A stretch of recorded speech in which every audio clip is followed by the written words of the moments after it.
क्या सच में कॉफी बिल्ली की पॉटी से बनती है? देखिए, असली पहाड़ी कॉफी बनाने का हमारा पारंपरिक तरीका बिल्कुल अलग और प्राकृतिक होता है। सबसे पहले सर्दियों की सुहानी सुबह में कॉफी के ढेरों गुच्छों में लटके फलों में से केवल उन्हीं फलों को चुन चुन कर तोड़ा जाता है जो पूरी तरह लाल या बैंगनी हो चुके हों, क्योंकि हरे और कच्चे फल स्वाद में कड़वे हो सकते हैं। फिर इन फलों को बांस की खोखली लकड़ियों के भीतर भर दिया जाता है, जहाँ वे धीरे धीरे स्वाभाविक रूप से किण्वित होने लगते हैं। इस प्रक्रिया से फलों के भीतर मौजूद प्राकृतिक शर्करा टूटने लगती है और आगे चलकर कॉफी को उसकी गहरी सुगंध और मधुर स्वाद देने में सहायता करती है। करीब 7 दिनों बाद जब ये हल्के भूरे रंग की परत से ढकने लगते हैं, तब इन्हें बांस की लकड़ियों से बाहर निकालकर एक बड़ी ओखली की सहायता से कूटा जाता है, जिससे ऊपरी गूदा अलग होकर बीज बाहर आने लगते हैं। और तभी धीरे धीरे समझ आने लगता है कि असली स्वाद कितनी मेहनत के बाद मिलता है। पर काम यही समाप्त नहीं होता। असली कॉफी चाहिए ना, तो आइए अब इन पीले बीजों को चुनकर धूप में सुखाने के लिए छोड़ देते हैं,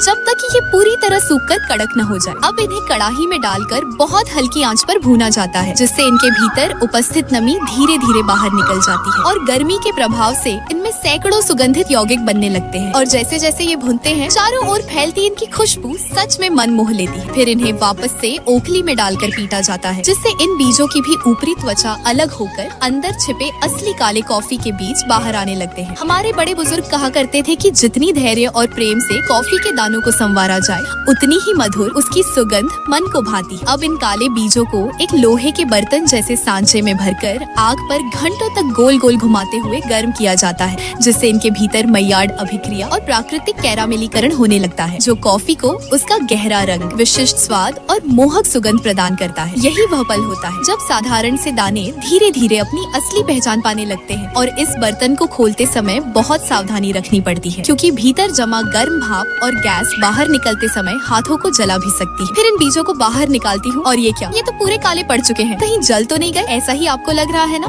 तो मैं आपको बता दूं, ऐसा बिल्कुल नहीं है। अब ये पूरी तरह तैयार है कॉफी में बदलने के लिए, जिन्हें आखिरी बार बड़े धैर्य और बारीकी से धीरे धीरे तोड़ा जाता है। परंतु ध्यान रहे, इन्हें एकदम महीन पाउडर की तरह नहीं पीसना चाहिए, वरना उबालते समय कॉफी अत्यधिक कड़वी हो सकती है। और कुछ इसी प्रकार तैयार होती है असली पहाड़ी कॉफी, जिसे आप अक्सर हजारों रुपए खर्च करके बाजार से खरीद कर लाते हैं और बड़े आराम से उसकी एक एक घूंट का आनंद उठाते हैं। लेकिन सच कहूँ, हर घूंट के पीछे छिपी होती है प्रकृति की नेमत, पहाड़ों का धैर्य और लोगों की मेहनत। पर क्या इसके पीछे छिपी यह कहानी आप पहले से जानते थे?